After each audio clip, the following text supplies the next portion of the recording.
Now, the runner's gonna bolt. I got the runner. You stay with Stinkum. No. I got the runner. He takes Stink. No. You both take the runner. And Stink gets away. Nobody gets away. But we pulling Stink on a car stop now, we got to give up PC, which means we got to give up the wire. We didn't set this whole thing up for 2 days worth of coke bounce, did we? You snatch the runner, we stick a hook in him and go back to the fishing hole. And between the wiretap and the runner bolting from the truck, we got a charge on Stinkum anytime we want it.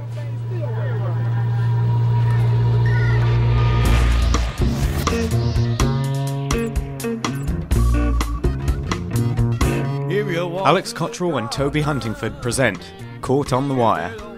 This podcast is an episode-by-episode analysis of HBO's widely acclaimed TV series about the city of Baltimore, its people, and its many problems. Find more information about the show and all the episodes online at caughtonthewire.wordpress.com.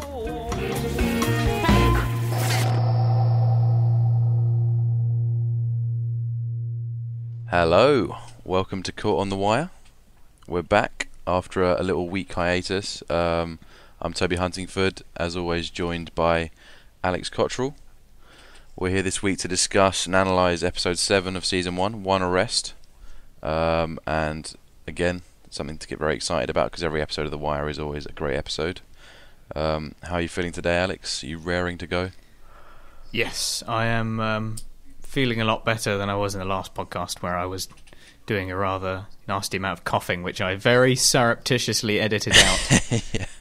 No, I was on the receiving end, but no, I'm glad you're back into shape, Alex. So, yeah, back into the swing of things. Yeah, so we're ready to come back stronger than ever. And should we jump straight into our recap? Let's go for it.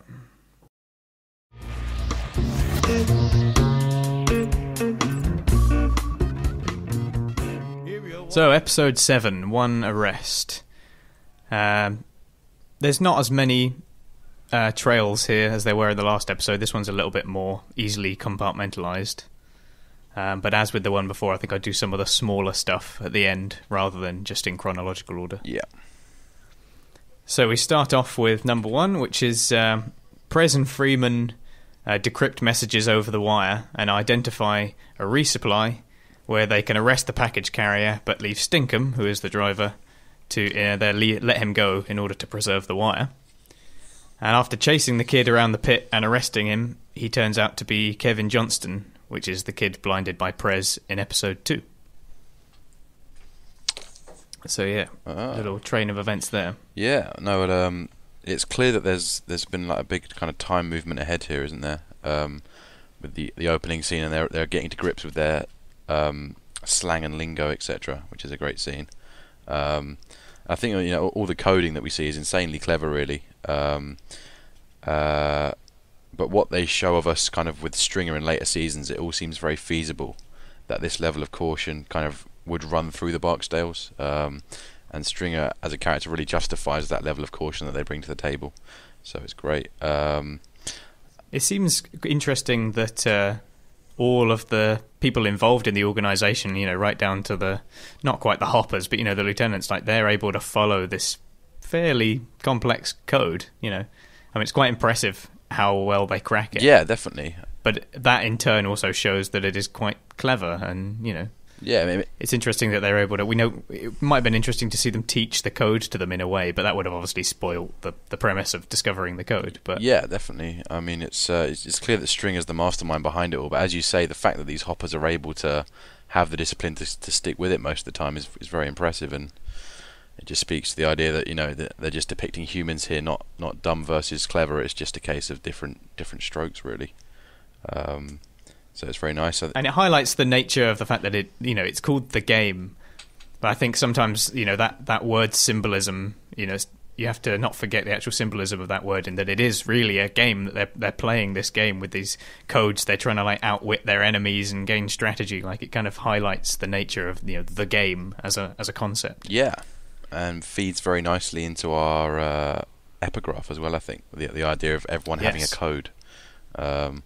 Again, that's jumping ahead a bit, but yeah, it's just a nice connection to make. I think it's very impressive that Prez was able to crack it, and again, kind of points out the show's extreme dedication to realism through its dialect. Really, like there's just so much dedication to the slang that's used, and it really feels like they've discovered this whole kind of Baltimore language that they're tapping into for the show, and it feels very lovingly crafted.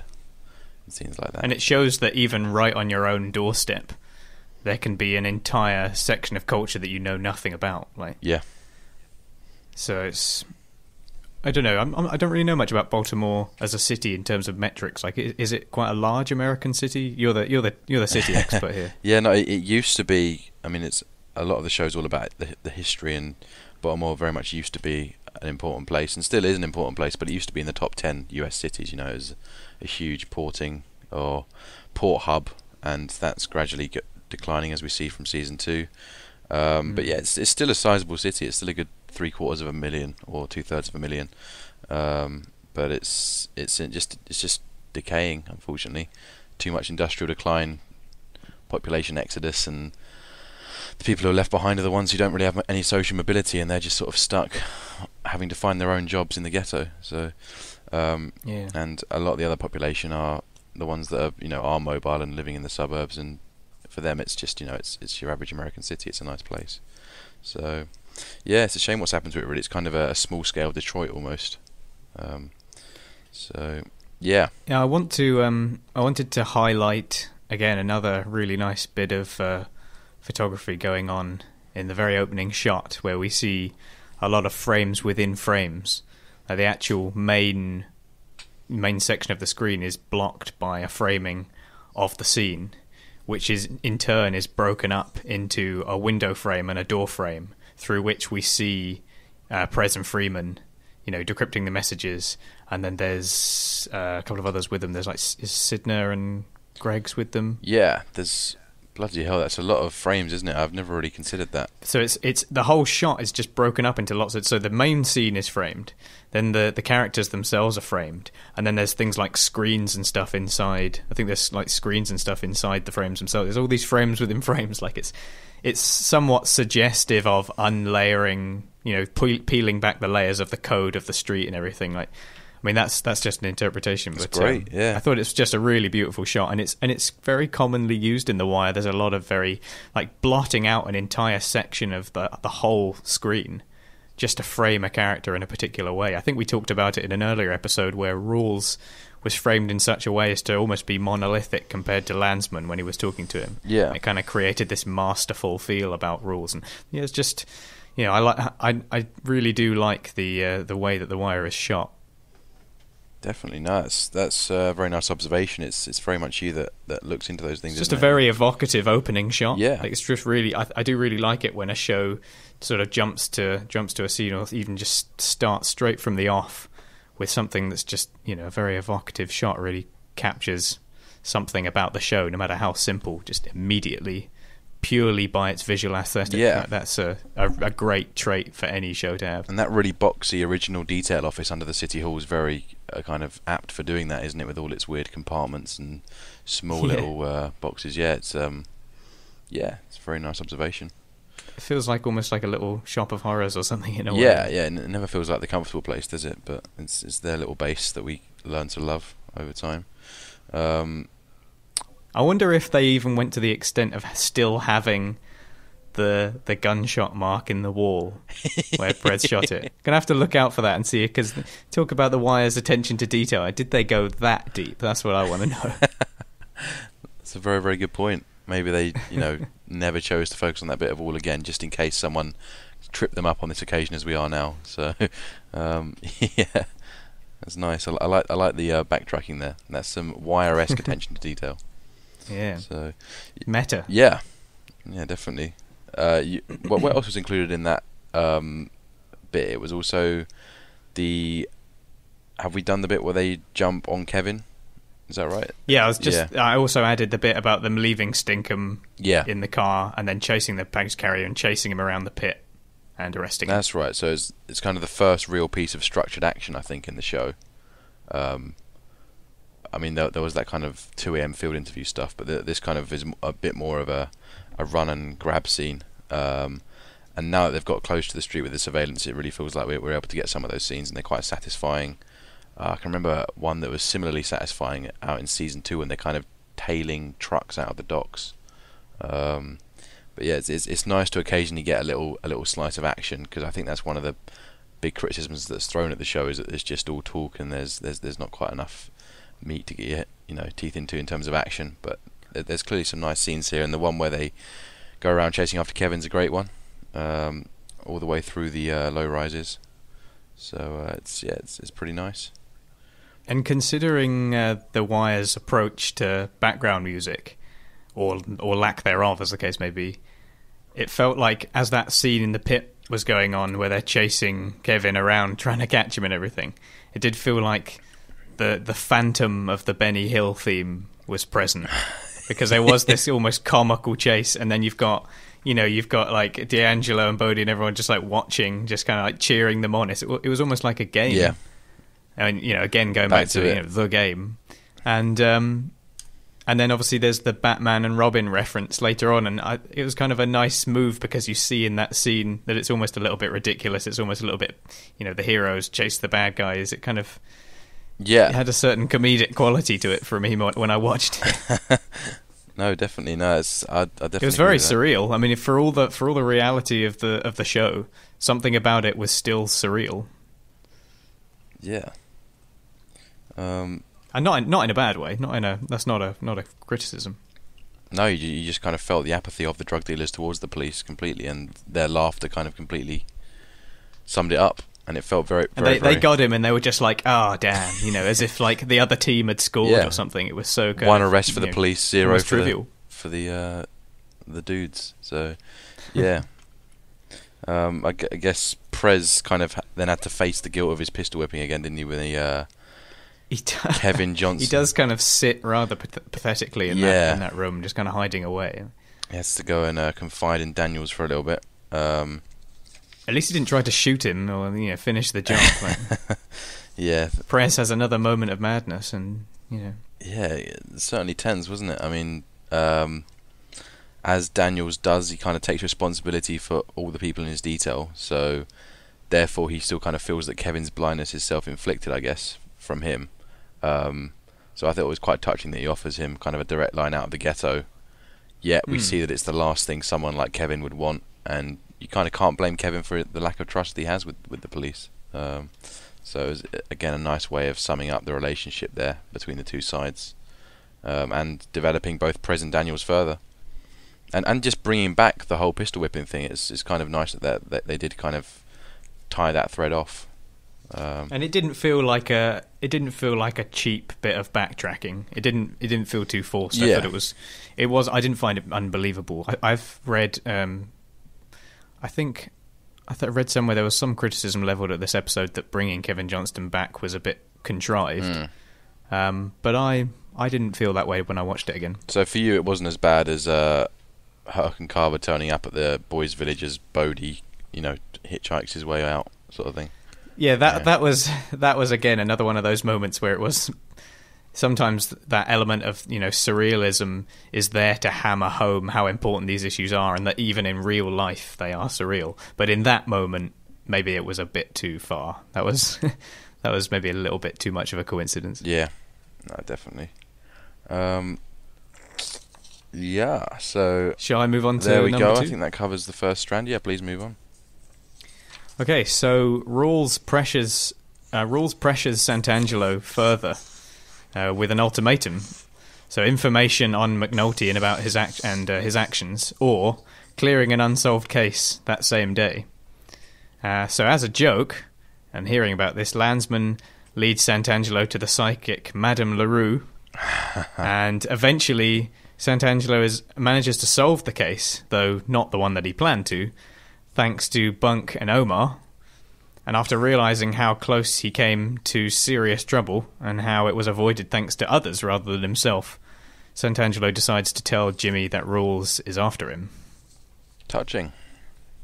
Yeah, I think showing maybe one of his best action in the show so far from Sant'Angelo. Yeah. Because he has kind of been... I think we talked last episode how he had become the sort of hump for hire, with Polka Mahone out the picture, he was like, who's next at the bottom of the list? Oh, Sant'Angelo, okay. New hump.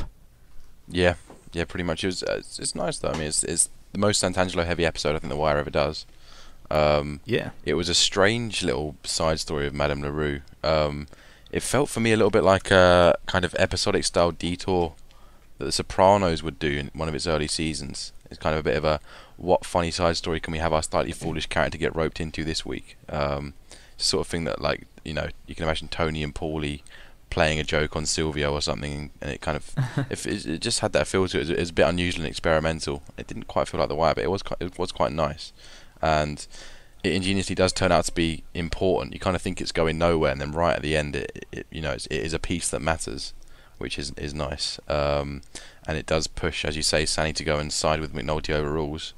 But yeah, its placement still feels very unwire, and it feels like it's trying to find its footing here with that, I think. But it lets... I think maybe to some extent it's trying to justify his position in being inept. Like, Barul says to him that he's... I can't remember the word that he used to describe it, but he's basically talking about cases that are easily solved. What's the term that he uses? Oh, is it dunkers? Dunkers, that's it, yeah. He says, yeah, you're great with dunkers. He's basically saying, yeah, you can crack the easy cases because they're easy, sort of thing. But the fact that he would fall for the idea of getting this like statue and burying it and all of this silly stuff, I guess if someone's going to believe in that, then they're probably not going to be a great detective. And it's just some ridiculous scenes, really. I mean, the Madame LaRue seemed even sillier than Santangelo, to be honest. I mean, the whole Irish...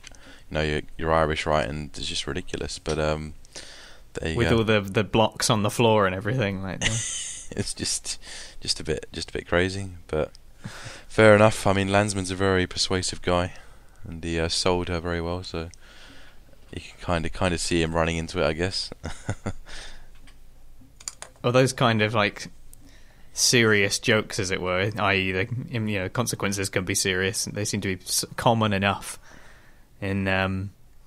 Common enough in the homicide desk that is it Crutchfield doesn't even care. He's just like, that's cruel, but doesn't do anything about it. It's just like it's just again, it's another game. Yeah, it's just another game they're playing.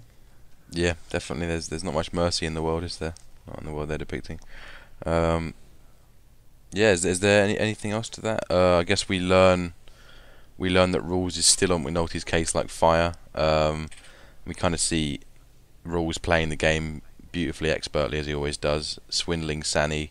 And it's kind of endearing that Sanny's actually a nice enough guy to pick the case. And while there's not a lot to him, he's kind of a nice character to have around, and he does get a little bit of sympathy going on with him this episode. So there is a certain redemption aspect for Santangelo in this episode. Like, he kind of comes around and he shows that he might be a bit of a hump, but he's not a bad person. Yeah, he's still got feelings overall. Like he still respects everyone for covering him when he takes his endless time off at the detail. So yeah, he's a nice dude. And we also have we cover this more later, but obviously there's the scene between Bunk and Omar where he asks him if he's willing to share any more information, and that in turn gets Santangelo's clearance. That is very true.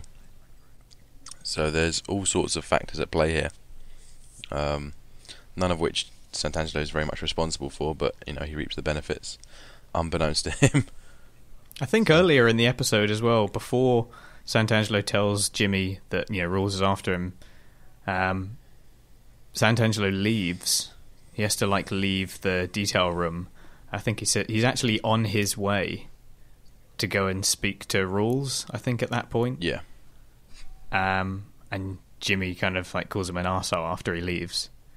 But in a way, that actually ended up benefiting him, so it's kind of interesting how they don't have much of a relationship to speak of, but it just shows a kind of really small bit of crossed wires between two characters, which is just a level of just a nice kind of depth of social interaction, like dealing with almost trite disagreements like that. Yeah. It shows that not every kind of friction between characters has to be melodramatic, it has to be kind of like, look at how much friction there is, Yeah, no, it's just a snide little comment. Yeah, completely. Absolutely. Is there a third strand to come? Yes, let's have a look at that. So, McNulty and Bunk cover the Gant murder, speaking to a resident near the crime scene who corroborates Omar's story from earlier. And the detail is able to arrest Bird with Omar's information on where he gets high, and later match his gun as the one used in the Gant murder. Bird refuses to give up any information in interrogation, and after being rather abusive towards Greggs, is beaten up by Daniels, Landsman and Greggs, whilst Bunk and Omar catch up on school days, and Omar shares information about the murder of Denise Redding, which, as we mentioned before, is one of Sant'Angelo's cases. So yeah, quite a few things there. Right, so we have this big season-long William Gant arc making some nice developments. Yeah, it's nice that it's not just been left by the wayside, like it's still going. You kind of feel like that first episode cliffhanger finally does have some meaning later on. It takes a long time for the story to kick off, but kind of here it is.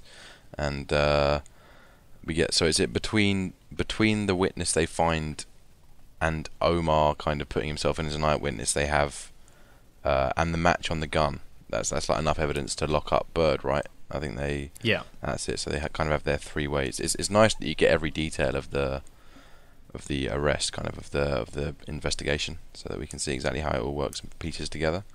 And I guess that leads to our titular one arrest. Yeah. What else did we say in that one? It was there's quite an interesting scene where they actually get Bird, and we have Freeman and Sidner like pretending to be drunk bums, and it's kind of everyone watching. It's just kind of a nice little setup. Yeah, it was good to see Freeman can do some street action, can't he? You kind of assume he's the ultimate office mastermind, but he did very well as a drunkard, and he doesn't seem like a violent type. No, it's kind of weird for him to go through all of that. Really, really violent, like bottle smash on Bird's face, like completely whipped him round, didn't he? Like, hey, Charlie!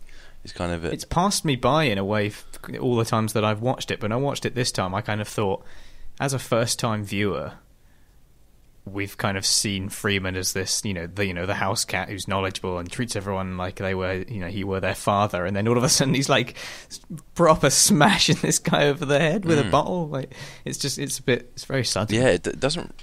I mean, that side of Freeman never really comes back, does it? Really? I mean, he does do a bit of street action from time to time, but it does seem he walks sagely into a room whilst wearing a combat vest. I think that's as far as he goes. Yeah. Or into the big warehouse at the end when they finally bust Marlowe. That's I think the only time he ever leaves the office on detail. He probably does that sagely as well. Exactly, yeah. I mean, he is the smooth guy after all. But yeah, it's something it does feel a bit brushed over, and that's perhaps one of my small criticisms this time round, is that what's going on there? Like that bottle smash, you need some real kind of guts to get your head around that. And yeah, it's just. But generally speaking, that scene is a nice setup. It's quite an entertaining scene to kind of see it unfold. And you get obviously Bubbles is part of it as well with his hat routine, isn't he? So he kind of kicks Bird off guard for a little bit. So it's done really nicely. And again, it's just those action set pieces that come along every once in a while that are really kind of satisfying after all the setup, the things you want to see at the end. So, and that look on Daniels' face when he, Bird's finally in their grasp and they've arrested him. It's just such a satisfying look. He's seeing the fruits of the labour. Yeah, it's paying off. It's it's lovely that it's contrasted beautifully against. As soon as we see Daniels' satisfied face, it suddenly switches to Stringer pulling out those phones, and little does Daniels know that every step he's made here is going to be taken back twice-fold sort of thing. So it's a really nice way of just laying down, there's not really any progress here as much as they like to think there is. That's quite a classic Wire maneuver, to kind of have a moment of jubilation for a character, and then almost immediately we see someone far away just kind of ruining everything for them. Yeah, so he couldn't have put it more starkly with that instant cut straight to the phone interrupt. It's kind of, sorry Daniels, sorry. Yeah. But it shows that it's harsh. Good stuff can come from it. Yeah. So we have that. And then there's is we have the scene between Bunk and Omar. Oh, actually, before that, I was going to mention the scene with the interrogation, and we have Daniel's landsman and Greg, like, obviously, beating the crap out of Bird. It's a horrible scene to watch. Did that not seem a bit odd? Yeah, it was quite an uncomfortable scene. It seemed kind of strange as well. Like it was another one of those moments of violence that was brought upon us like very suddenly, and it seemed strange that Daniels just kind of walked in there and rolled his sleeves up as if it were something that he did every day. Yeah. When thus far we've seen Daniels as being very assertive, being very authoritative, but it seemed like something like that was a bit beneath him. Yeah, it felt like, Herc and Carver, that makes a lot of sense, but these guys are far more mature, particularly Daniels. Also, landsman in a fight, like, what does he do? Does he just kind of run at them? Just jumps on top. What does he do? He can cause all sorts of damage without trying, I imagine, that landsman. I mean, Greg's, we've already seen, is not beneath that. Like, there's that scene where they all go to the big bust up in the projects, and she's running in, she starts wailing on the guy who hit Mahone. So, she's proven that she has a bit of a wild streak to her. But Daniels and Landsman, like, they don't seem like fighters. No, but was McNulty in there as well? No, I can't imagine him. doing No, that. but it was Bunk and Omar that just sort of sat there without any kind of care for it. I mean, Bunk's clearly very desensitized to it as well. I completely agree with you that.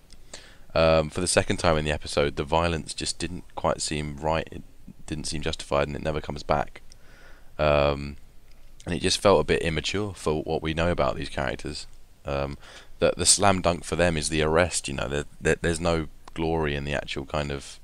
I know he's been the worst potty mouth you can imagine, but it didn't quite ring true. So I'm not sure. I'm not entirely certain what that scene was trying to show us.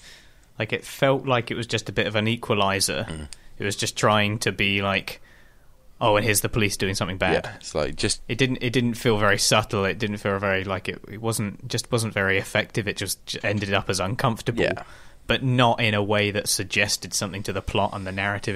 It just felt very disconnected as a scene, or certainly that section of the scene anyway. Just in case you forgot that this show is about shades of grey, we're going to try and even out the battlefield again, isn't it? It felt like a very, very forced attempt to do that, and meanwhile, a very amiable conversation between a police and a sort of neutral, sort of almost Robin Hood-esque person of the gangster world. They're just having a very nice conversation outside, like about school days, right? Yeah, I mean, it's just it's lacking in the usual deft touch that we expect from The Wire. Yeah, it didn't quite. It just hasn't been justified, and it's unfortunate. But maybe they intended to at some point, but just never got round to it. Should we transition on to that Omar and Bunk reminiscing then, shall we? Yeah. Yeah, so they're obviously.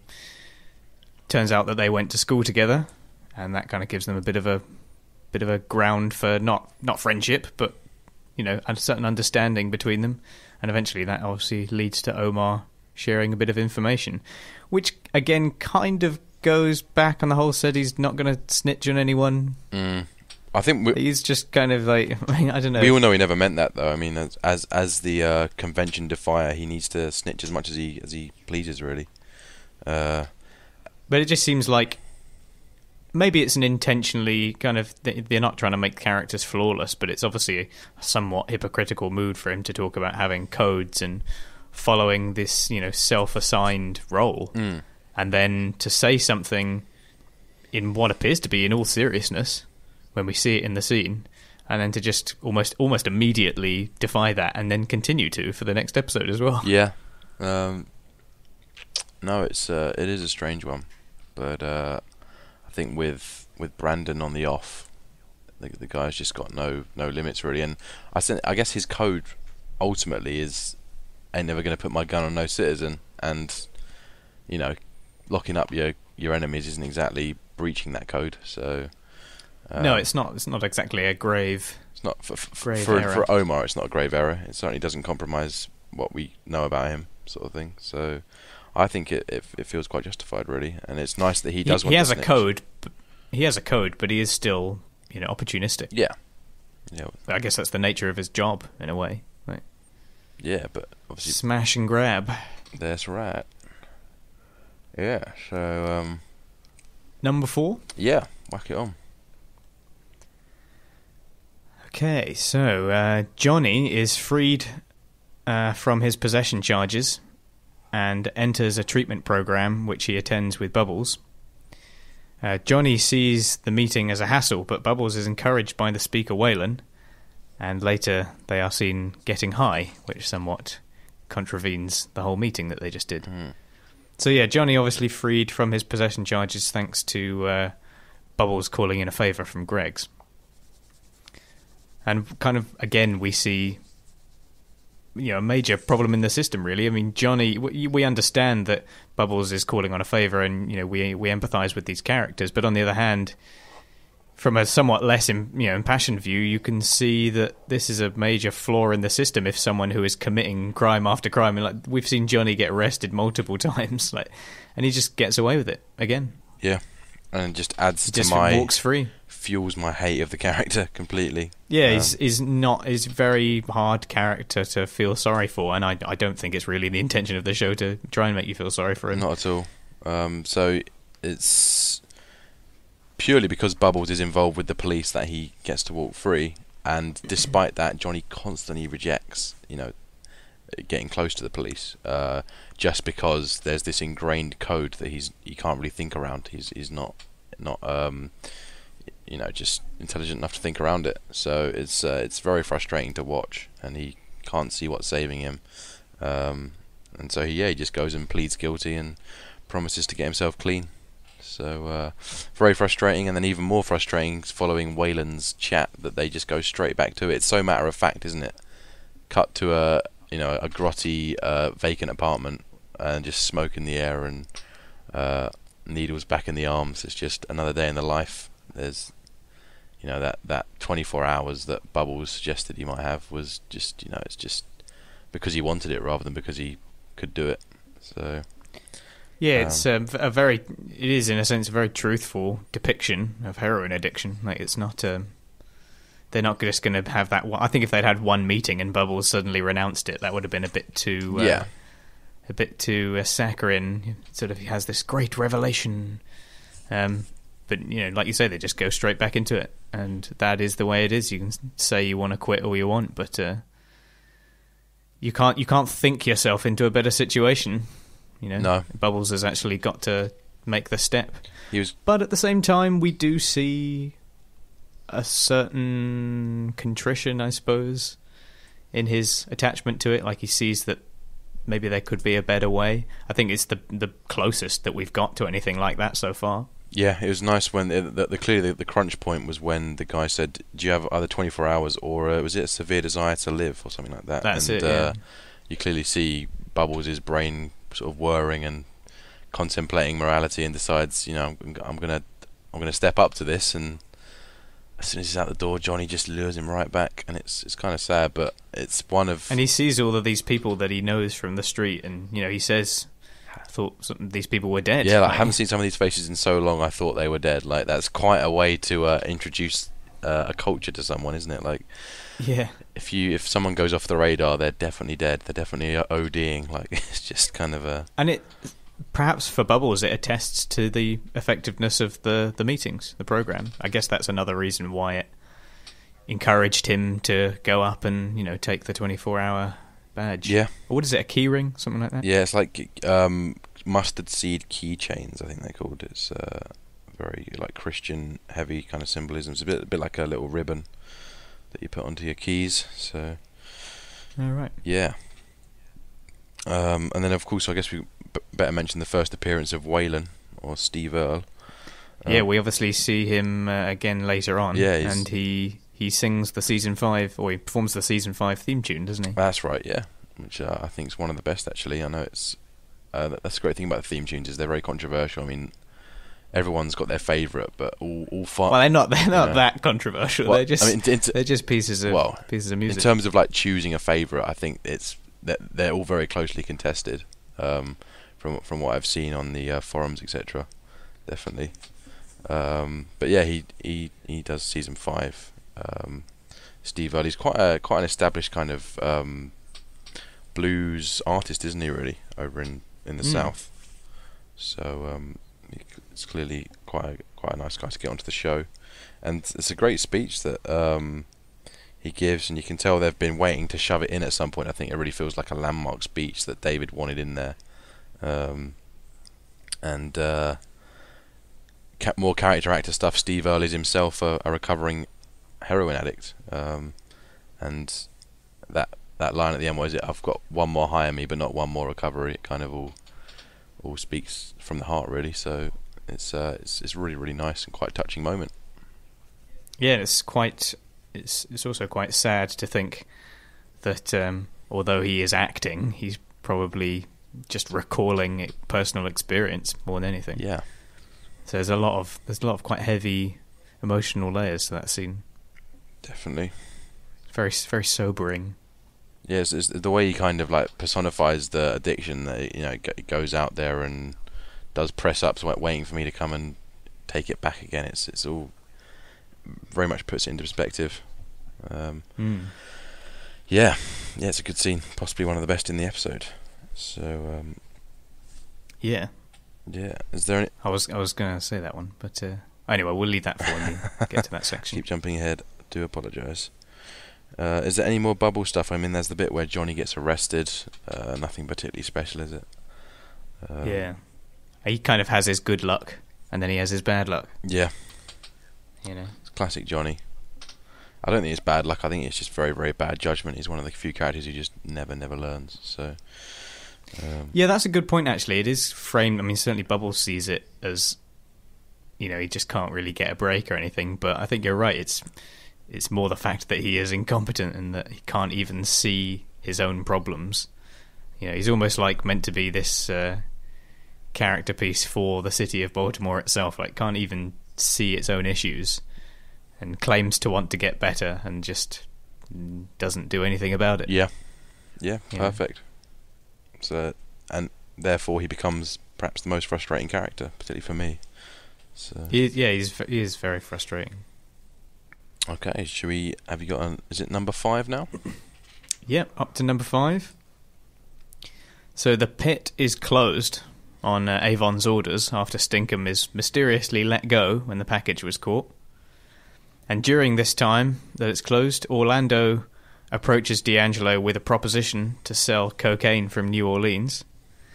Bodie and Poot talk about Wallace and his absence, and later on we see him taking drugs in his rather squalid, I suppose it's not even an apartment, it's just kind of like a vacant house that he's occupied.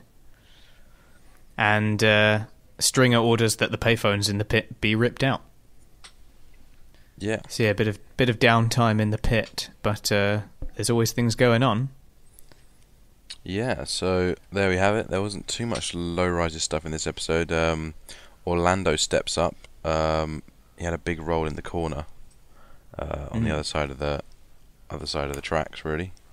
But again, more slightly unjustified character motivations. It seems pretty silly to go around Avon like this. I think it would be nice if Orlando was a bit more fleshed out so we could understand more his desire to reach out to D. Yeah, I agree. Just it sort of comes out of nowhere and doesn't quite have a seed planted for it. He does talk about how, you know, he's not making much money off the operation. He's talking to D'Angelo about feeling a sense of squeeze. Yeah. There's that earlier scene where they're talking in the bar itself. I can't remember exactly what he says to him. I think he just says, "Can you grab my ear when you get a chance," or something like that. Oh no, I think I must be thinking about the previous episode where, that's right. Stinkum kind of gets the promotion to get points on the package, and kind of D'Angelo learns about that and learns that he's, you know, obviously been passed over for promotion, and Orlando's talking then about, you know, not exactly making lots of money off the whole operation. Yeah. So I guess you could say there is obviously a money-oriented thing, but at the same time, you know, you're right. It is a very, very unwise move to go behind Avon's back in that way, and to think that his own nephew is going to go ahead with it. You know. Yeah, it's like, even so, you can say that their motivation to begin with is not fully fleshed, but then you also have to ask, why is D and why are D and Orlando so so buddied up. There must be so many lieutenants. Yeah, like what under Avon's command. He could just go to any old one that they don't know much about. Like, but his nephew. Yeah. Like, and if he did choose to go to the nephew, what's their special relationship? Why can he trust D so much? I mean, we've never seen him speak to him before properly. So there's a few. Yeah, we've seen like one casual conversation. It's not like they've been established as good friends. Yeah, I think that they only were forced to speak to each other when Chardine had some money troubles with one of the clients, and that was about it. So, it's just a bit strange, isn't it? And particularly once you've seen it and you see it again and you see how stupid it is because it comes back to bite him so quickly, you're just like, why? Like, it's just a bit silly, man. Stop it. Like, yeah. And then also Bodhi and Poot talking about Wallace. And Wallace now being in a rather bleak situation. Yeah, it's the absence is very kind of foreboding, and he decides to distance himself from the street. All that guilt. It's pretty tragic stuff. I think we get one scene, don't we? Just 30 seconds of him kind of monging out to some sort of. Is he on heroin or is he on coke or probably maybe a bit of both, but. It's again very dark stuff, and kind of it feels right for Wallace though. He's just a boy who's grown up with the wrong kind of innocence for this world, and that's how he responds to it. So it also connects the two kind of obviously really, really important themes in the show as a whole, but really kind of hammers them home. So we have kids and we have drugs. And we know that kids and drugs are in the same places together. But this is a scene where we literally see a child. I think Wallace is meant to be 14? Yeah. And he's literally like snorting cocaine or heroin or whatever it is. Like, it's a really, really kind of very, very sad scene. Definitely, no. It's horrible stuff. What else happened in the low rises? I can't really... And we have Stringer... ordering that the payphones in the pit be ripped out. We briefly touched on this. Oh, of course, yeah. Fantastic scene. So pragmatic of Stringer, and every time Stringer's on scene, I know he's not on much in season 1, he raises in your estimation so much. I mean, just fantastic stuff, and you know it's the right move to make in that situation as well. They're pretty much one step ahead of the police still, despite all of Freeman and Prez's hard coding. I don't think we've spoken all that much about Idris Elba and his performance throughout the show, but I mean, this is a kind of a good opportunity to talk about just how good a job Idris Elba does, not least of all the accent, which is flawless, considering he's obviously from London, and when you hear him speak normally he's got a very kind of what you would expect, and then this incredible imitation of the Baltimore accent, and it's just such a convincing job. Yeah, he sounds the most natural of all the actors, I think, on the show. Perhaps Bubbles is the only one who beats him, Andre Royo. But yeah, I mean, he's absolutely incredible, and I think it's not until season 2 and 3, and particularly 3, that we'll really be talking about this a lot, I guess. But yeah, it's just it's worth mentioning that I think Idris is up there as possibly the strongest performer in The Wire. Is very much a competitor for that position. So. And I guess in relation to that, we could also mention how dodgy Dominic West's accent for McNulty gets at times. I don't think he did too badly. It really improved by season 2. There's a particularly horrible slip up. I remember in episode 10 he speaks whole sentences in British accent. Is that when he's having a go? He's sort of ranting at Perlman outside. Yeah. The judge's office, and he's like, if you had half the balls. Everyone's got a fucking future. Everybody's got a fucking future. Yeah, it is pretty funny, to be honest. Yeah. And you can also tell the first episode of season 2 is really dodgy as well, and then all of a sudden after that it becomes a lot kind of less flaky. They must have had a word. Yeah. They must have just been like, Dominic, look, like, you got to sort this out. It's just getting a bit silly now. Yeah. I think there's that great scene where they find a floater at the start of season 2. It's that floater that he tries to find the identity of for the whole season. It's just like, should we drag her in? Like, really kind of cockney just kind of response. I think it's something like that. Definitely go back and listen to it. It's hilarious. It's great. But not to put too much of a downer on Dominic West's performance, because it doesn't really affect the character, but it is still quite noticeable.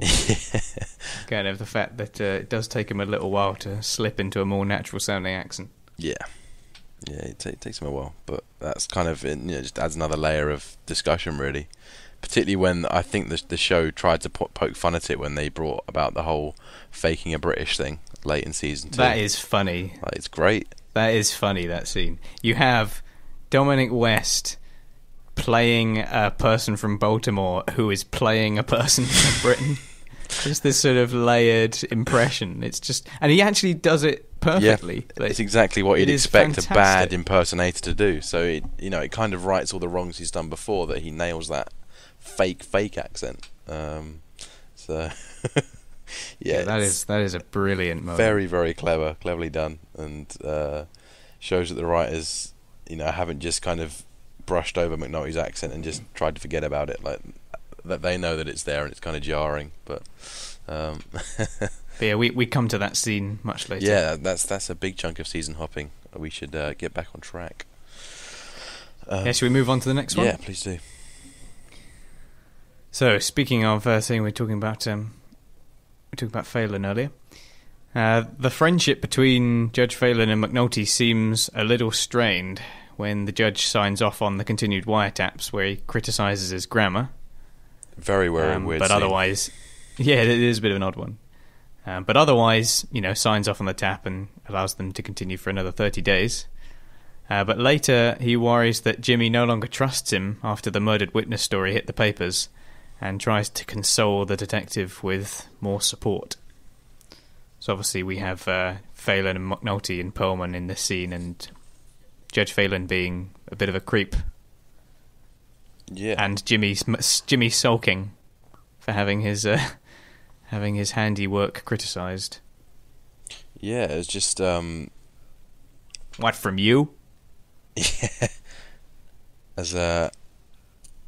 But just a bit of an arsehole, I think, with Phelan just suddenly going all sarcastic with Jimmy. It's hard to know whether it was more about Jimmy himself or his crush on Rhonda that he wanted to kind of enact. But I think some people do that. Yeah, when they're around someone that they fancy, they just start taking the piss out of everyone else just to kind of try to deflect betterment upon themselves. It felt so forced, though, didn't it? It didn't feel kind of endearing in the slightest.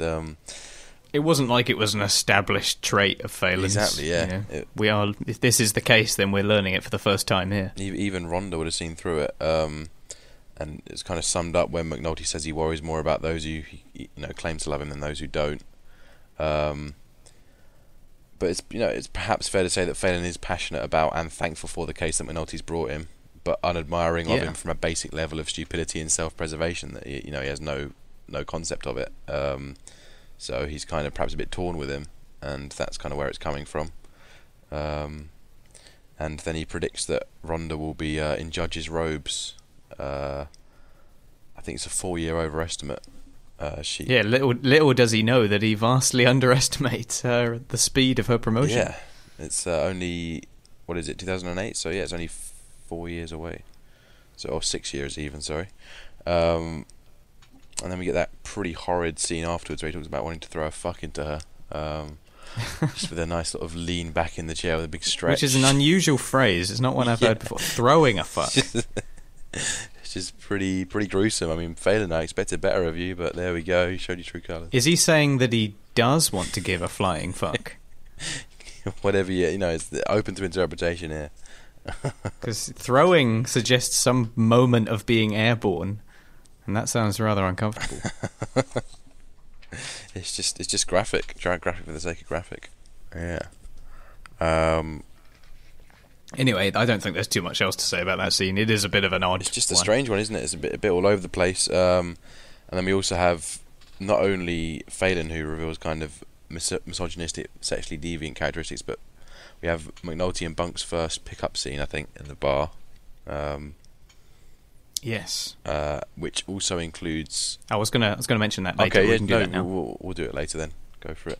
Well, I mean, it was pretty much just that. It was just one of the small later ones. I was just going to say that we see them in the bar. Yeah. That's pretty much it. I brought it up mainly because it includes one of the, I think, a fan favourite or a fan classic set of lines.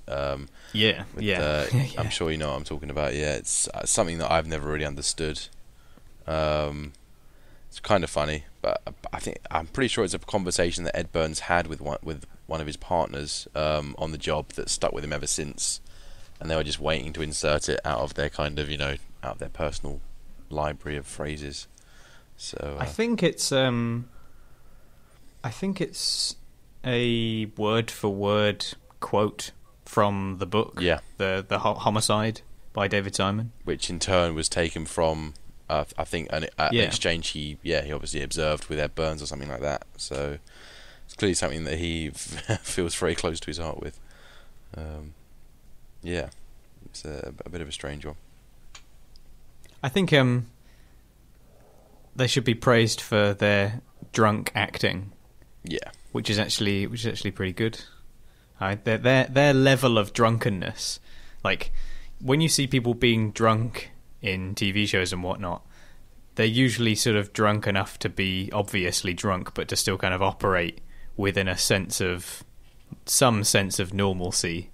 Because if they get too drunk, they're almost always dragged off screen in some way, or get into a fight, or do something silly like that. But to kind of see this extended, very convincing sort of alcohol-fueled conversation, and the fact that it doesn't really need to descend into anything, it's just a silly drunken conversation. It's just a very naturalistic scene. Normally I find scenes where people are drunk in TV shows and whatnot, just kind of like, they all feel kind of the same in a way. And I thought that here it was just I guess that little conversation between them about, fucking him gently, and maybe that helps. I don't know. Yeah. That was my interpretation. I mean, yeah, I completely agree with you on the whole drunken angle. The McNulty particularly is absolutely fantastic at just bringing it out in him, and there are some fantastically hilarious moments later on in the show all to do with it. I'm sure we all remember the car crash scenes in season 2 when McNulty's at his lowest. But yeah, it's really a triumph for him, and just speaks to his range. And I think Bunk is a lot more kind of a friendly kind of a giant drunk. They kind of have their different drunk personas, don't they? Which come out perfectly. They both nailed them. So, but Bunk is more kind of sexually motivated as a drunk man, and he's kind of more friendly and accommodating, whereas McNulty often just kind of tends to get a bit more angry, to be honest, most of the time, and frustrated with himself. So whinges, just a bit more whingy. Yeah, it's two different sides of a coin. So yeah, what else have we got, Alex? And then this is the final little bit now. Sure. Daniels attends a fundraiser with his wife Marla. The driver for Clay Davis obviously being introduced in this scene, reveals to Daniels that he is speculating on robbing the place that they're at, not knowing that the man he's speaking to is in fact a ranked police officer. This is a great scene. I love it, yeah. This whole scene is brilliant. We introduced the two important characters, both Day Day and the esteemed Clayton Davis.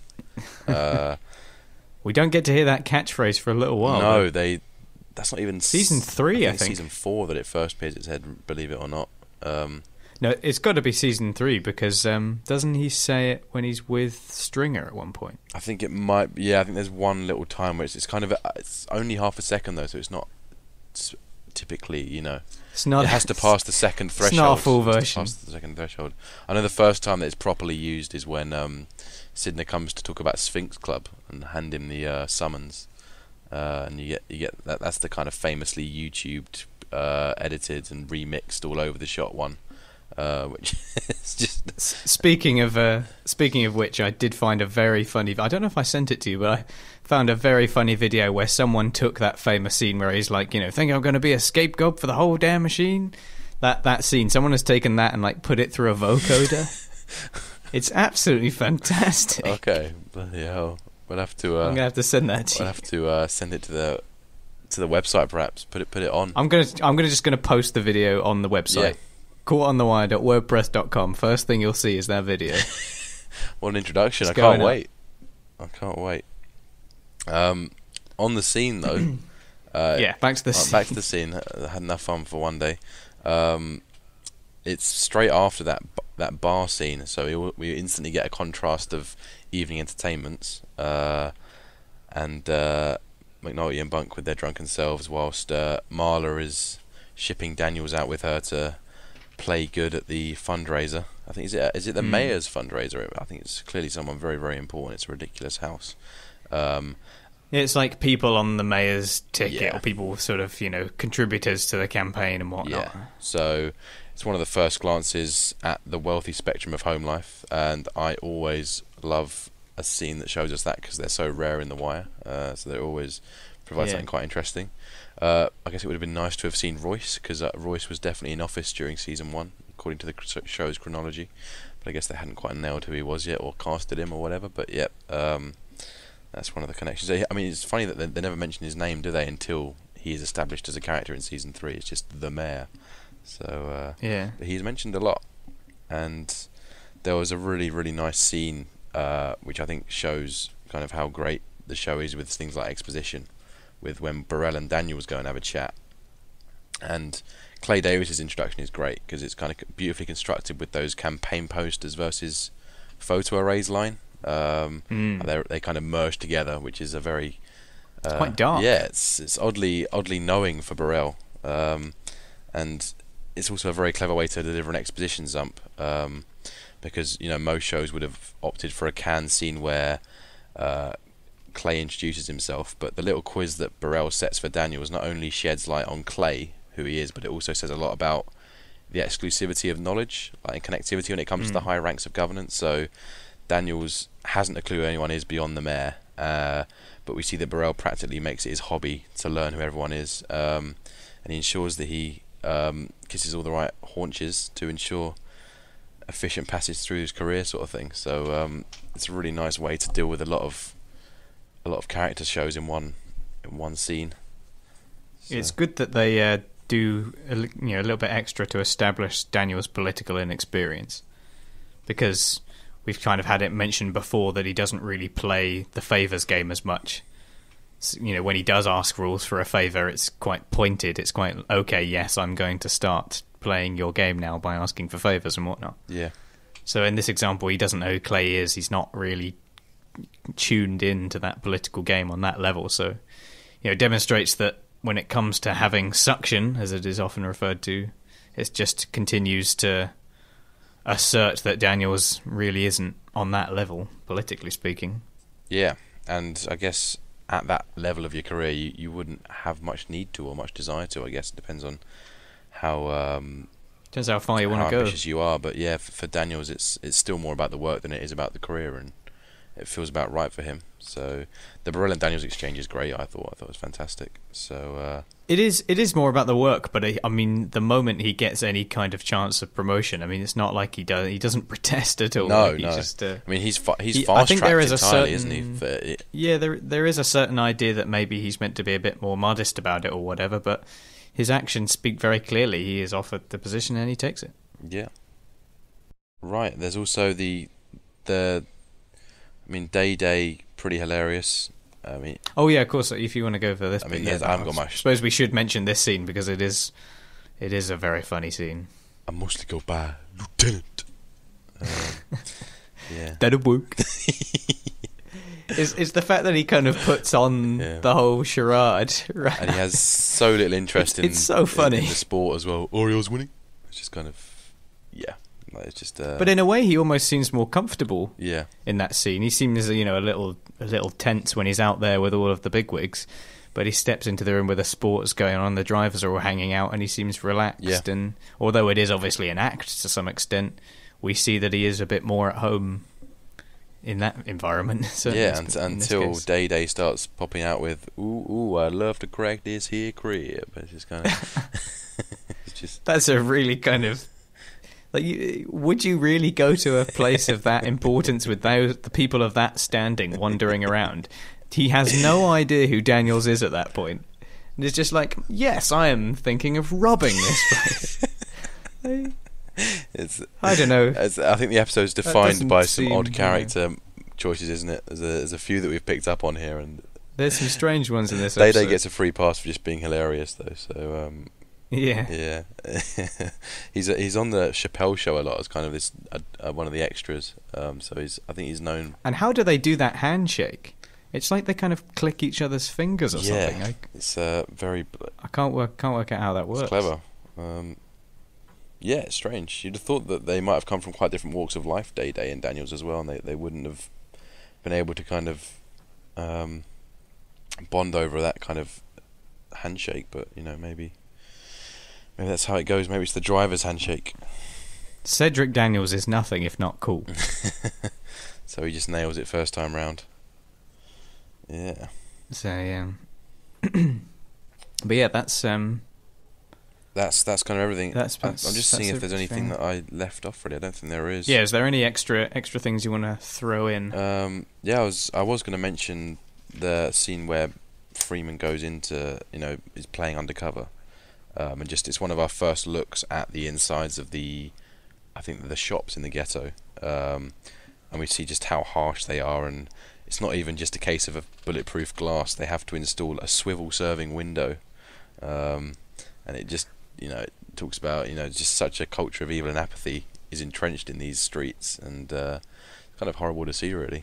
So I must admit that obviously having seen the show quite a few times over, I'd kind of become used to seeing the shops in a way, so I didn't realise that was like the first time you see inside the shop. yeah, it's just that I think this is the first time we've seen it. I mean, as you say, it's not the sort of thing I think about, but because it was the first time, I thought we might as well mention it. And I think that swivel thing is, you see it every time in the season 4 opener, don't you? It's kind of one of the opening shots. But yeah, We see it happen in quite a few key scenes. yeah, it's classically Baltimore, and Omar buys plenty of cigarettes through them. So and Newport. got a new boat. Where my change, fool? Apologies. I forgot anything else? Not really.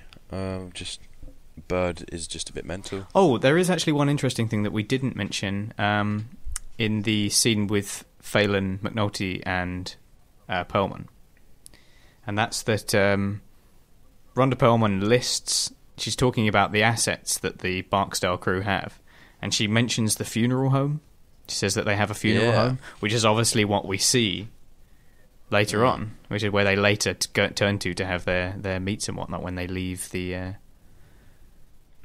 club. Yeah, that's very true. So again, the show's Nice bit of calling ahead. yeah, the writers have clearly thought about it, and that place becomes very, very important. So yeah, it's nice, very nice. Don't think there's anything else to say, really. Bird. Yeah, Bird I is guess mental. we'll move on He's to a rapper. Is he? Along with Method Man, he's one of the other rappers in the show. I wish I knew what for. I'm sure we can look it up. But yeah, that's it. I think for this week's discussion. Unless you got anything to add. Yeah. No, that's it. Oh, okay. Let's go to favourite scene. Cool. Would you like to start? Yes, I am going to go for the scene at the party at the donations meet with Marla taking Daniels along, and obviously the scene with Day Day and everything. I'm going to go with that. Okay. Because that's just it's just a thoroughly entertaining scene, and I agree. I like seeing the stuff with the rich people's houses and the the high life of Baltimore. Those are sometimes the most interesting scenes. Definitely, because you see them, far fewer of those scenes. Exactly my thoughts as well. I'm glad that you had such a clear-cut answer. I still struggled to choose one, but I put that at the top of my list. I was like, this week I'm not going to just be like, nah, they're all good. It's like I'm going to pick one this week. No, I put that at the top. I also had the phones ripping out moment and the scene with Avon making that directive to his team, and you kind of see how Freeman continues to underestimate the intelligence of the criminals. And whilst they, it's because they didn't arrest Stinkin that they got them ripped out. So Freeman did make the wrong call to some extent. So it's weird, but that was great. I think. But they would have lost the wire potentially if they got him. Yeah, I mean, so they kind of cancelled each other out. I think overall it was a very nice twist, and it really feels like the season's turning its cogs and kind of going somewhere now. And finally, I just put the action sequences down, the rest of Kevin and later Bird. nicely coordinated, and kind of cool to see Lester playing a drunk, even if it was a little bit strange, his violent outburst. I was also thinking of the meeting Yeah. with Bubbles and Johnny and Waylon. That's a very, very emotional scene. Words right out of my mouth there. Yeah, that was my fourth one on my list. Yeah, the Waylon speech. So, yeah, we're thinking alike this week, it seems. Great minds. Great minds, definitely. So what about character? Got any favourite characters this week? This was the hardest week for me because no one really stood out properly. I think, to be honest, just because he'll never get it again, I'm going to give it to Santangelo. That's exactly what I was going to say. The only time he'll get the mention, and I'll afford him one mention. And, you know, for a minor character, he showed some nice colours here and a bit of depth, and it was nice to see that this episode ended with him, you know, confiding in McNulty about it. It felt kind of quite sympathetic. So I honoured him this week with Santangelo as the standout. Yeah, he kind of disappears. Once his turn is over, he just kind of pops up every now and again in like season 4 as driving the van. That's better. Yeah. He's always around, which is nice. Like, because every time you see him, you kind of remember back in the days when he had something to do. But in terms of any plot relevance, I mean, he doesn't really do anything. I think he arrests Bubbles once in season 2, and then sort of just wanders around and avoids working too hard. So, yeah, without that little bit to precede him, he's nothing more than any of the other cops that we see on duty. Exactly, yeah. Every now and again, you know. Yeah. So, there we go. So why'd you step up on this? Bird trifling, basically. Killer everyday working man and all. I mean, don't get it twisted. I do some dirt too, but I ain't never put my gun on nobody who wasn't in the game. A man must have a code. Oh, no doubt. Title. So, one arrest. Yeah, this one is fairly self-explanatory. I mean, the titular arrest, as you mentioned it before, the arrest of Bird. Yeah. And I suppose suppose you could say the making the one arrest on the package carrier from the car. Like, sort of making that one arrest rather than both. Oh, you mean Kevin? Yeah. Yeah. Kevin Johnston rather than Stinkham. Yeah, because Kevin and Bird both get arrested in this episode, so technically it's kind of 2 arrests, isn't it? But yeah, I suppose so. Yeah, it's. I guess that's kind of what they're getting at. I didn't really find that. I found two other vague connections. Santangelo having to close one case, sort of thing, having to make an arrest, or having to turn McNulty in. That was kind of his strong directive from rules.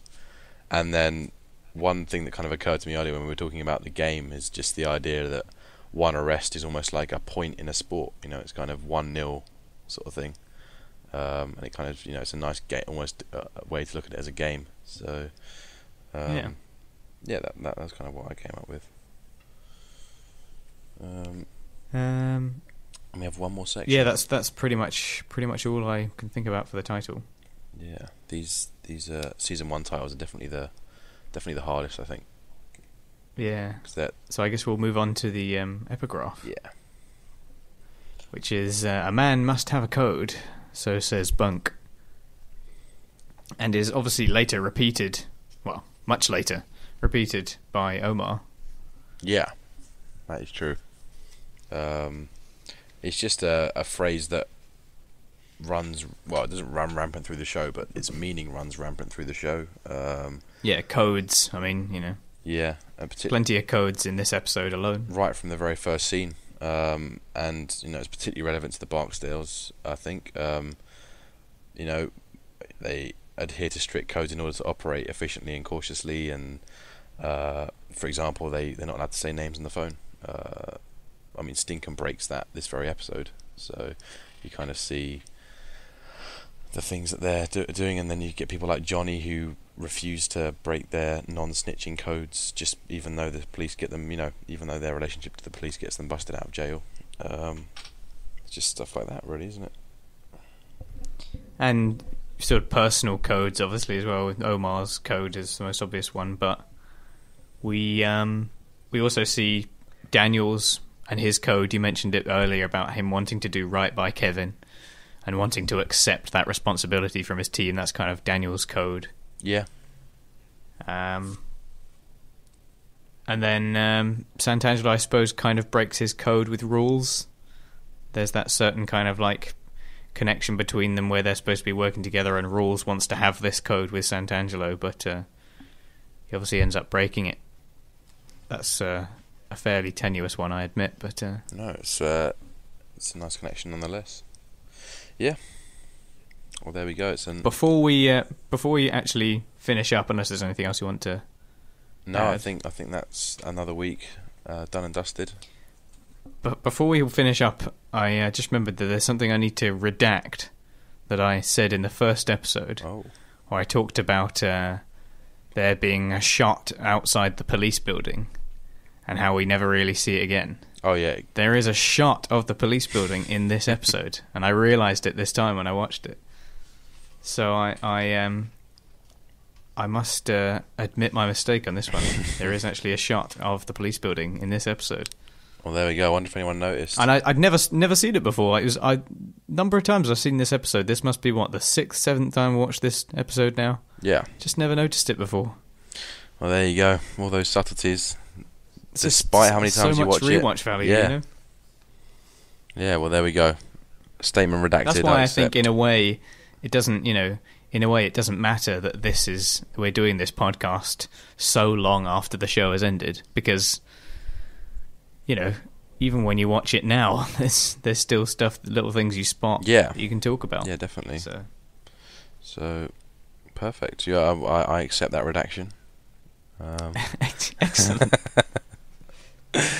That's our episode. I guess that's it. We're very strict with our times, aren't we? Despite how much we try, we always end up doing 70 minutes on the dot. It's great.